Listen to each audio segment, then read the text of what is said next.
오늘은 이 신명기 16장 18절서부터 전체 18장 22절까지 주제가 리더십에 관한 주제입니다. 리더십에 관한 주제.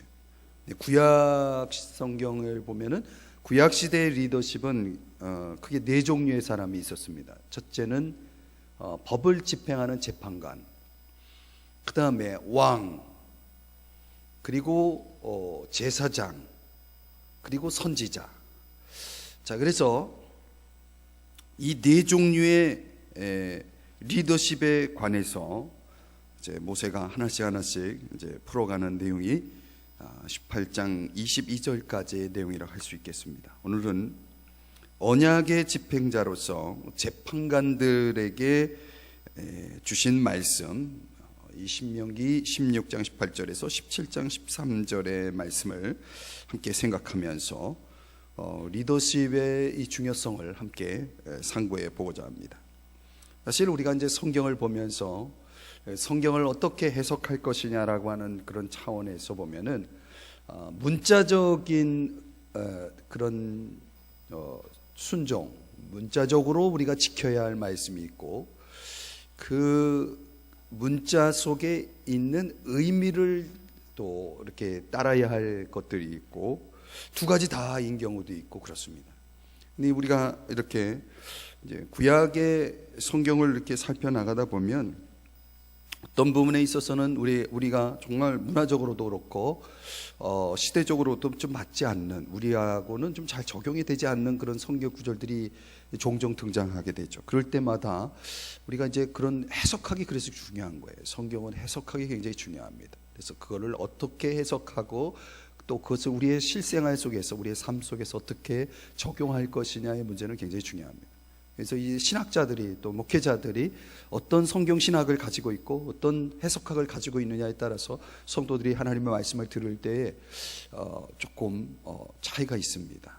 그래서 저는 이제 복음주의자고, 또 성경을 상당히 이렇게 어떻게 보면 근본적으로 보는 사람은 아니지만 나름대로 성경에 입각한 그런 훌륭한 목회자라고 생각이, 얘기하려고 하니까 조금 쑥스러워서 제가 좀 멈칫했는데, 뭐 여러분이 그렇게 생각 안 하셔도 할 수가 없습니다. 전 나름대로 건전하게 성경을 해석하고 또 성도들에게 가르치는 사람이라고 생각을 하고 있습니다.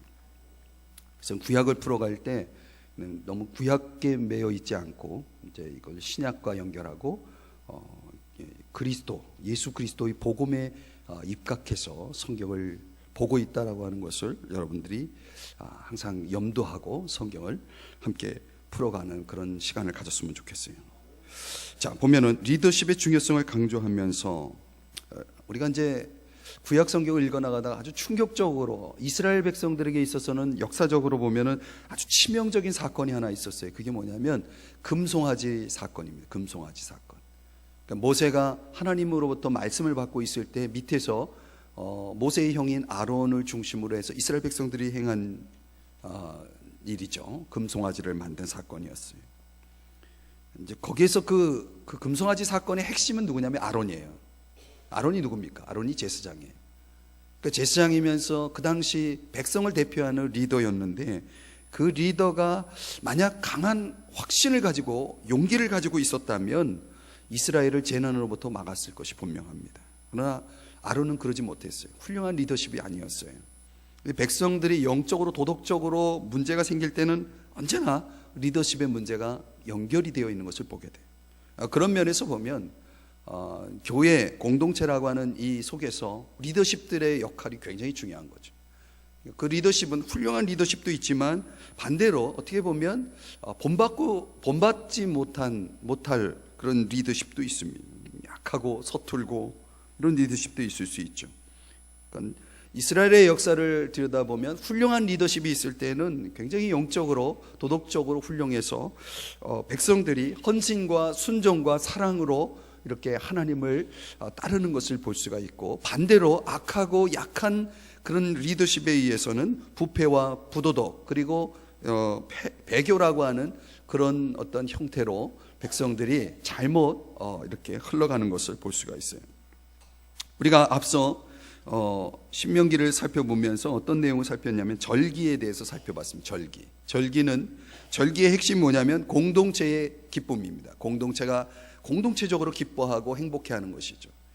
자, 그러면 사실은 그 사회에는 이런 하나님 말씀을 중심으로 하는 사회 속에는 기쁨이 있어야 되고 행복이 있어야 됩니다. 기쁨이 있고 행복이 있어야 되는데 대부분의 사회는 그렇지 못했다는 거죠. 왜 그럴까요? 그 공동체가 하나님 중심으로 살지 않을 때, 또 하나님 말씀에 순종하지 않을 때가 있었기 때문에 그렇죠. 그러니까 우리 사회에 일어나는 모든 전반 문제들은 사실은 말씀에 순종하지 않는 사람들에 의해서 벌어지는 것이죠. 그래서 대부분 사회에서는 이런 공동체가 함께 누리고 즐겨야 할 이런 행복을 제대로 누리지 못하는 그런 가운데서, 그래서 모세는 그 공동체에 있어서 그런 사회, 하나님이 의도하시고 바라시는 그런 사회를 이루어가기 위해서 중요한 역할을 해야 할 사람이 누구냐? 재판관입니다. 재판관. 법 질서를 유지해 나가는 아주 중요한 역할을 다루고 있는 사람들. 그래서 이 재판관에게 4가지 특성을 말씀해 주고 있어요. 첫 번째는 재판관은 활용이 가능해야 한다. 활용이 가능해야 된다. 16장 18절을 보시면 한번 보시겠습니다. 첫 번째 원리가 뭐냐면 이 재판관이 어떻게 배치되어야 되냐면 각 성에 배치되어야 됩니다. 각 성에. 이게 백성들에게 예기치 못한 시련이 찾아오고 어떤 긴급한 필요가 주어졌을 때 재판관은 쉽게 다가갈 수 있는 사람이어야 됩니다. 이 원리를 잘 깨달으시기 바랍니다. 그래서 영적인 리더는 숨어 있으면 안 됩니다. 고립되어 있으면 안 됩니다. 영적 리더는 항상 찾을 수 있어야 됩니다. 항상 가까이 있어야 됩니다. 이게 리더예요.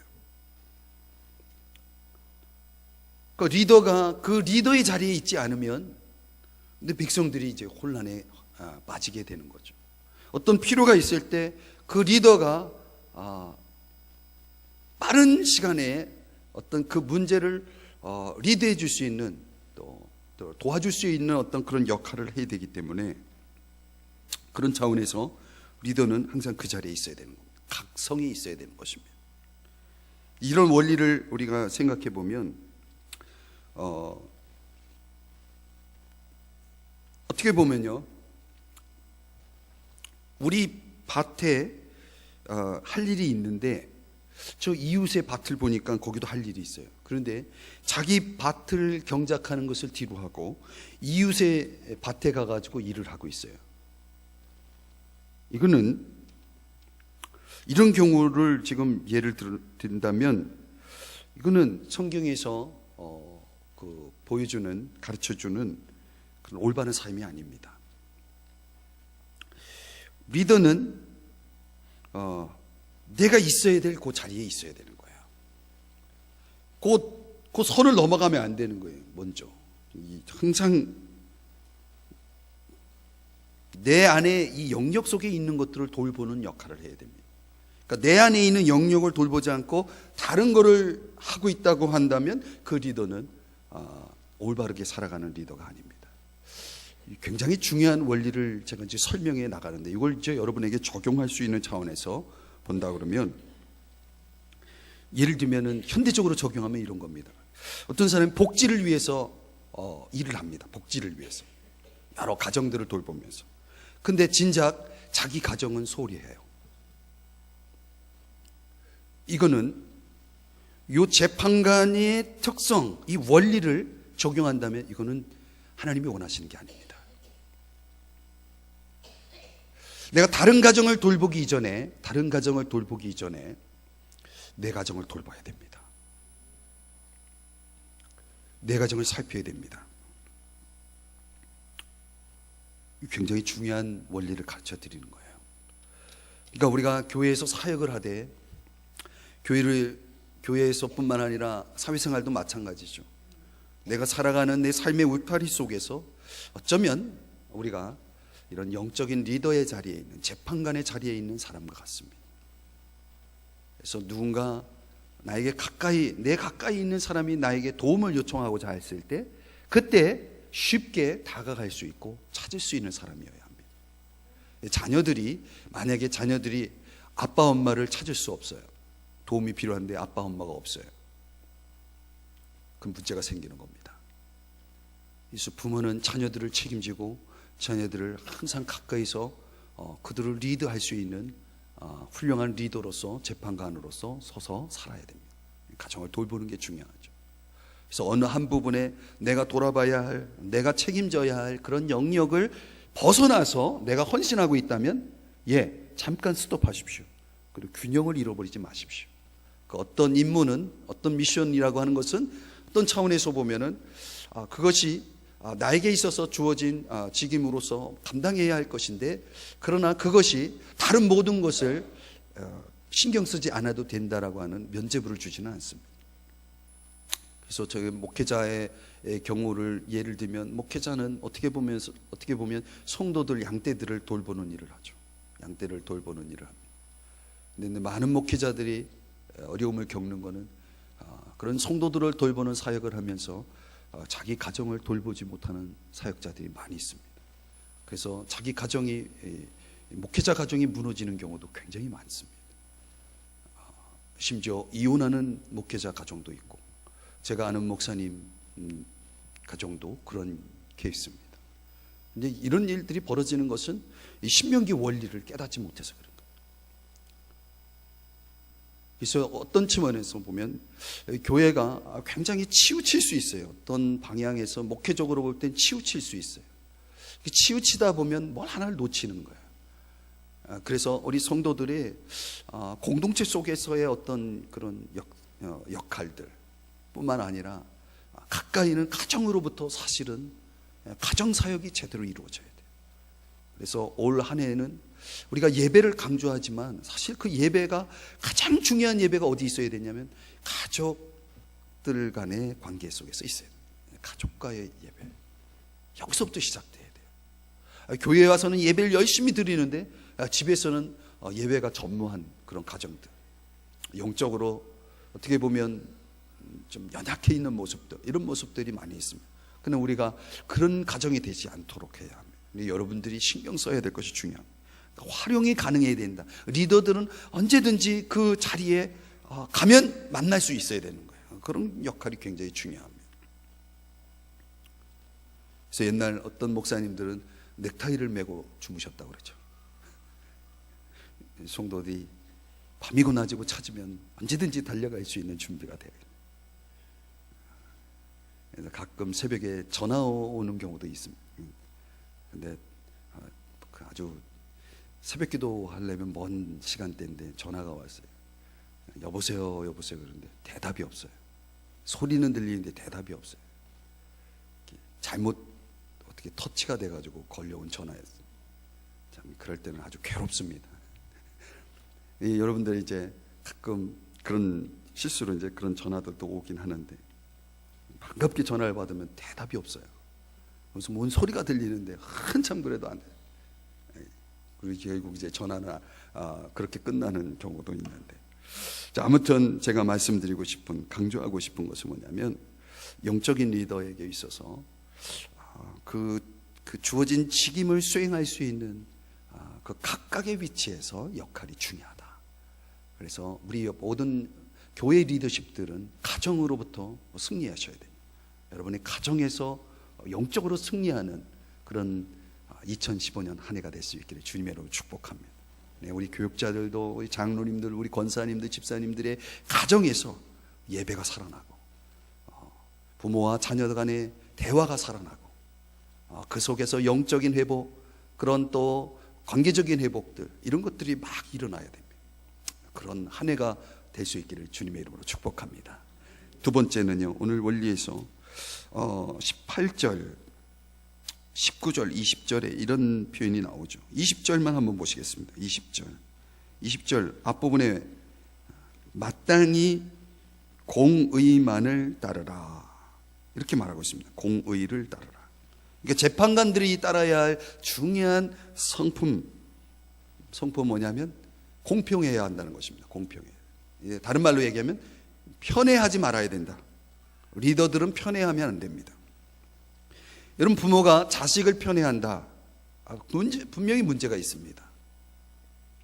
그런데 공동체 안에도 리더는 항상 중립이어야 돼요. 중심에 있어야 됩니다. 어떤 리더로서 역할을 잘 수행하기 위해서 지켜야 할 아주 중요한 원칙이죠. 그런데 재판관들이 정의를 집행해야 할 자리에서 어떤 인간적인 기준을 가지고 사람을 대하기 시작합니다. 저 사람이 나랑 얼마나 가깝냐, 저 사람이 얼마나 나랑 친하냐, 이런 것 속에서 사람을 대하기 시작하면서 히브리 역사 후기에는 이 법적인 지위를 이용해 가지고 친구들에게 혜택을 주거나 정죄를 당하지 않도록 이렇게 법 제도를 심각하게 변제시키는 일들이 일어났어요. 그런데 8세기 선지자로서 이사야 선지자가 1장 23절, 이사야 1장 23절에서 이런 말씀을 합니다. 제가 읽어드릴게요. 뇌간들은 패역하여 도둑과 짝하며 다 뇌물을 사랑하며 예물을 구하며 고아를 위하여 신원하지 아니하며 과부의 송사를 수리하지 아니하는도다.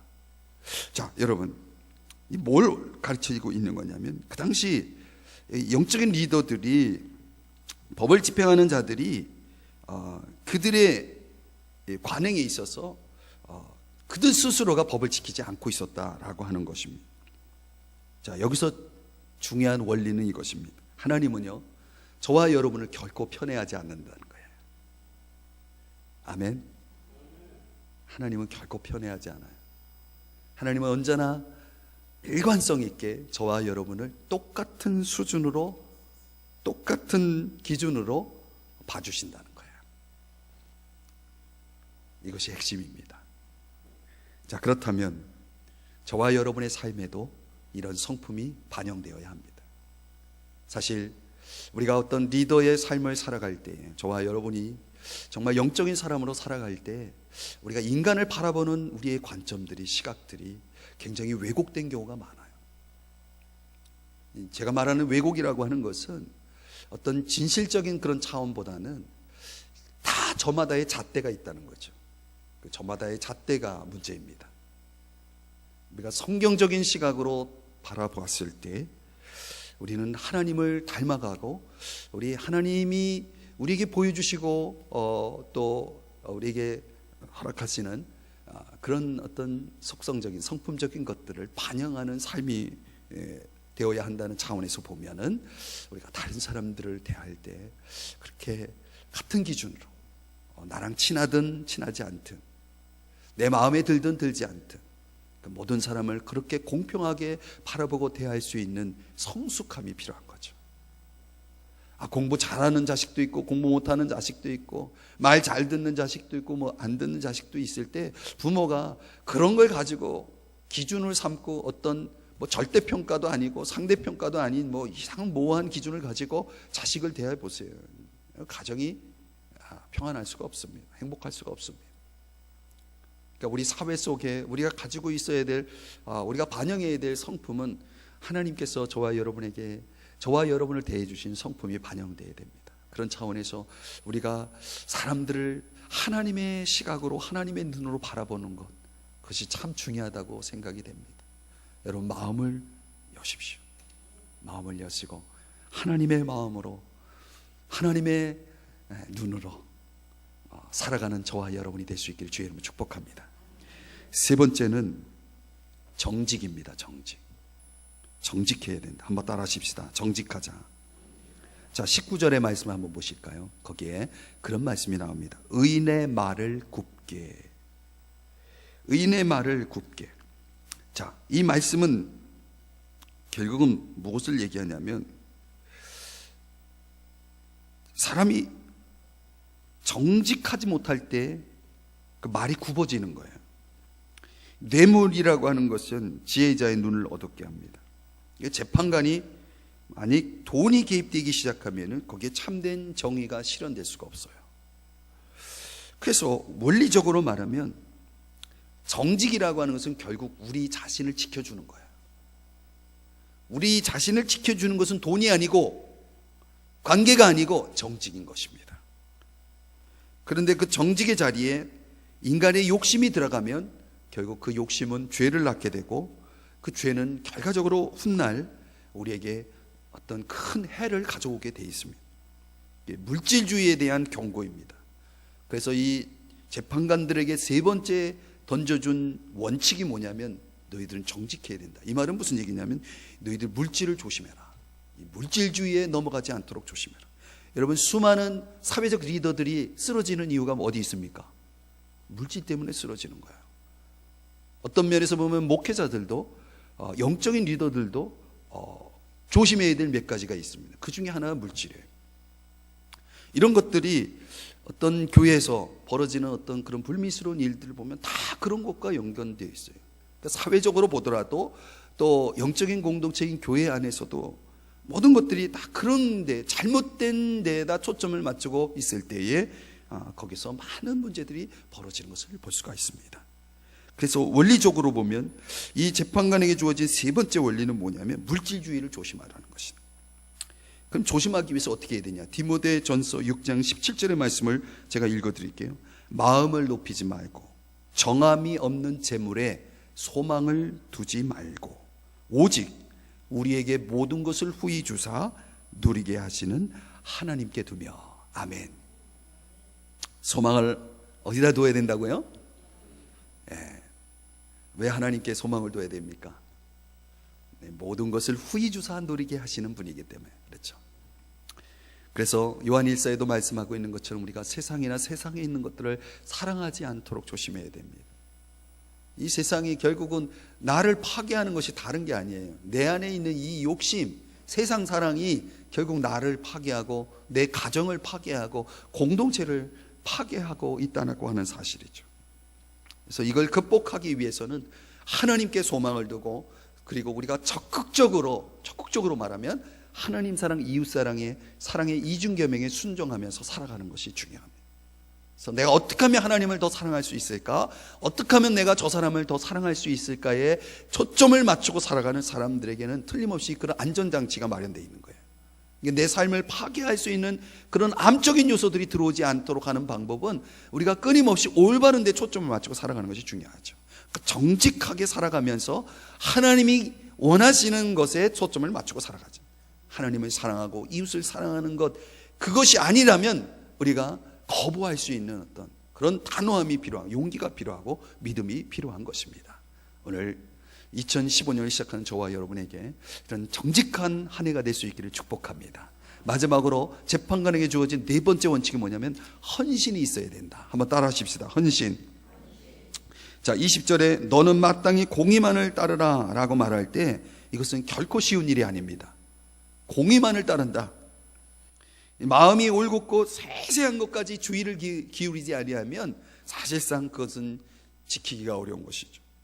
조금만 서두르거나 부주의해도 사실은 일을 그르칠 때가 참 많이 있습니다. 그래서 신명기 16장 21절에서 17장 7절까지의 말씀에 보면 어떤 장소에서 일어날 수 있는 부패한 예배의 위험성을 지적해주고 있어요. 부패한 예배. 자, 마지막 네 번째 주의를 기울여서 들어주시기 바랍니다.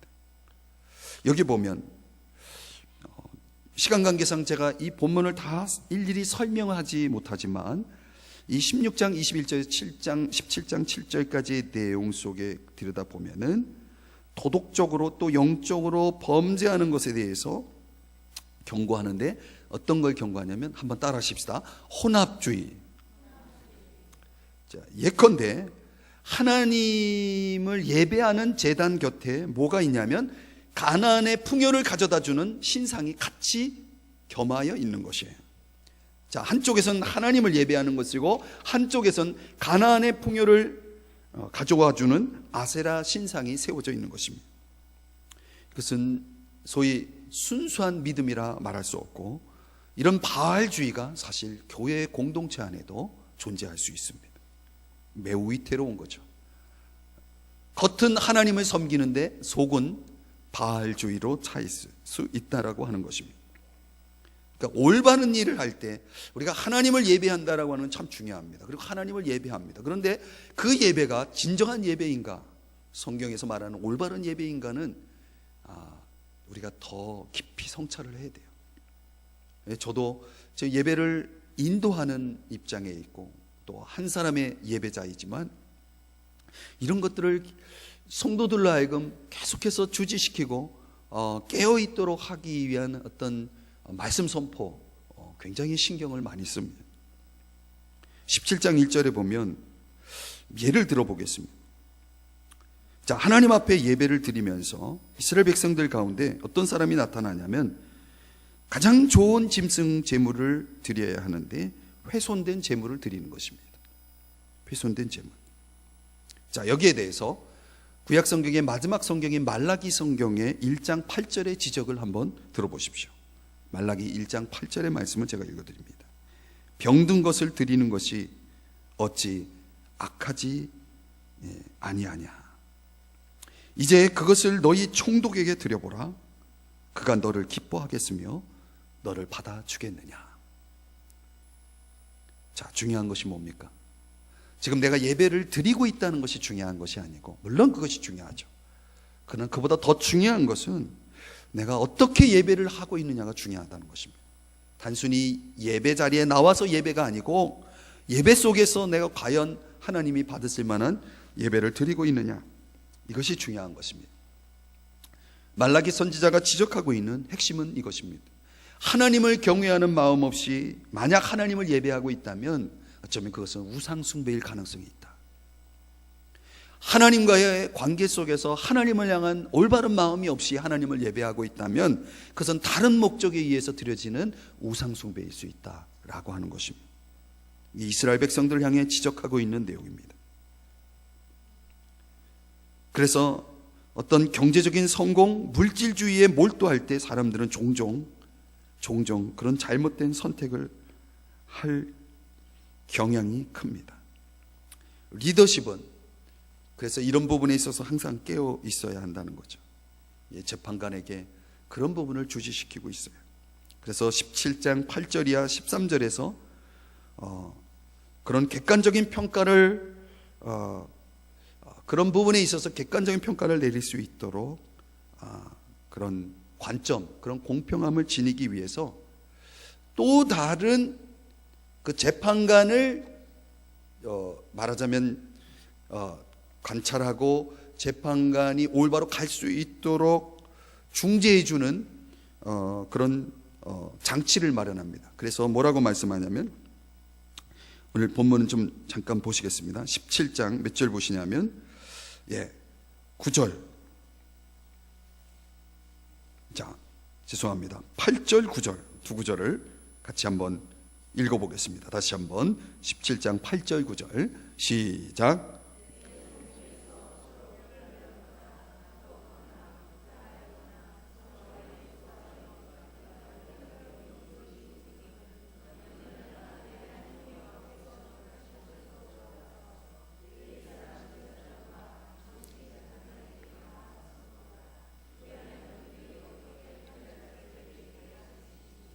자, 중요한 내용입니다. 저를 보십시오.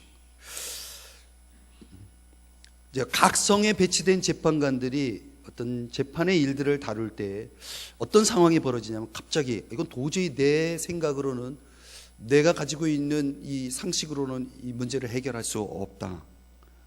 여기 성경의 표현대로 하면 이건 판결하기가 너무 어렵다.